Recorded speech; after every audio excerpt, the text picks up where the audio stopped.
Bonjour, I'm Preksha and welcome to my channel, The Learn Bit. I have designed this series for all the class 10 students who are aiming to crack the French exam of CBSE board.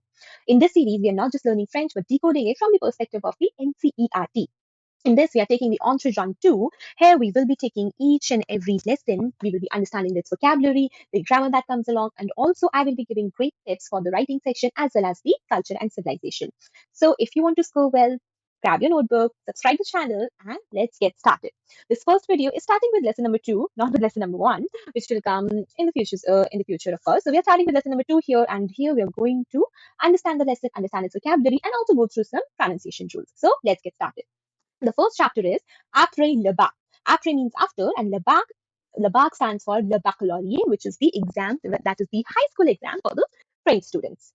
So, après le bac, that means after the exam. So, this entire chapter is actually a dialogue between two students who are discussing that, okay, what will we do after this? So, the baccalaureate actually stands as an exit exam. It's like they have completed their education, their schooling, and now what to do further? Are they going to pursue higher education or not? Let's see that. Pauline et Ali vont terminer leur bac. They are going to finish. This is futur proche. They're going to finish their baccalaureate. Okay, this particular le is adjective possessive. Now, ils discutent, they are discussing sur they're discussing on their projet d'études. Projet d'études, that means study plans. Dans la cafétéria de leur lycée, in the cafeteria of your lycée. Now, so you know the lycée, right? So the lycée is equivalent to our 11th and 12th. It's the high school. Now, let's see further. Pauline. Pauline says, Salut Ali. Salut Pauline, ça va? Ça va means how are you? Ça va. Pourquoi as-tu air inquiet? Why do you seem worried? The expression over here is air inquiet. Usually the last letter is avoided in the pronunciation. Okay. So the meaning of air inquiet. Air inquiet means a worried look. The pronunciation goes as ça va? Pourquoi tu un air, inquiet? The rule of liaisons is followed over here. Now, je m'inquiète de mon avenir. I'm worried about my future. Avenir means future. Quand j'aurai fini mon bac, when I would have finished my baccalaureate. Now, this particular tense is future antérieur. This is the grammar topic that is covered in this chapter. Future antérieur. Je ne sais pas. I do not know. This is the conjugation of savoir. I do not know quoi faire, what to do. Pauline asks, pourquoi? Why? Qu'est-ce que tu désirais faire? What do you desire to do? Ali.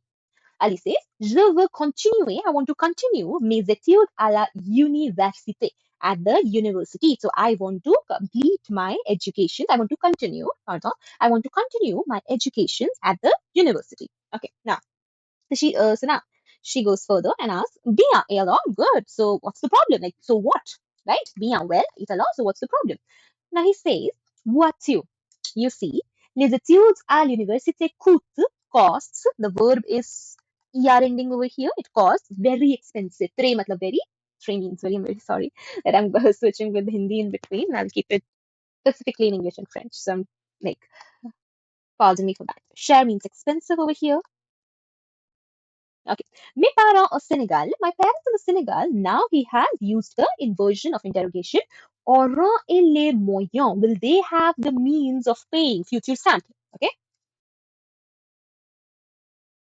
Les frais de mes études. So would they be able to pay my fees? Les frais means fees of the school. Now, pourquoi faut-il dépendre? So now Pauline asks, why are you dependent? Faut-il dépendre entièrement, entirely de tes parents? On your parents. Why are you entirely dependent on your parents? Tu pourras avoir, you will be able to have future sample of pouvoir. So I'm writing the unconjugated form, the infinitive form. So you will be able to have des bourses. Bourse stands for scholarships.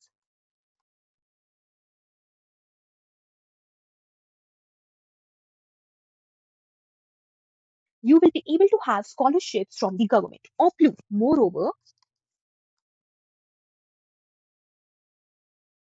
tu pourras trouver, you will be able to find des emplois, some jobs, à mi-temps, part-time. So des emplois mi-temps together means part-time jobs.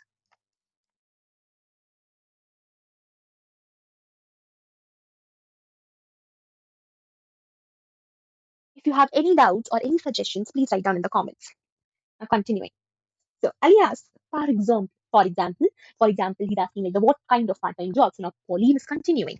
So these are the methods that he can pay with. He can pay for the university fees. Unlike India, in France, and mostly all of the abroad, the students are not really dependent on the parents. So what they really do is that they actually go around, they take some part-time jobs to pay for the fee, and many scholarships and programs are made for the students so that they can actually pay for their education moving forward.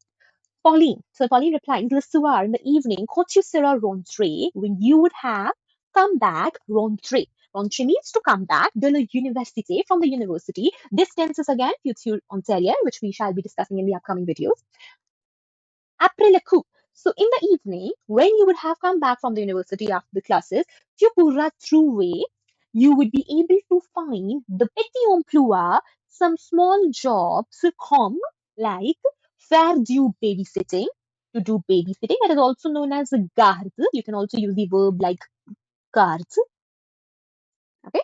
So faire du babysitting, ou lave la voiture, wash the car, ou travailler, to work dans un supermarché. In ainsi, tu pourras, ainsi, the meaning of ainsi is in this way.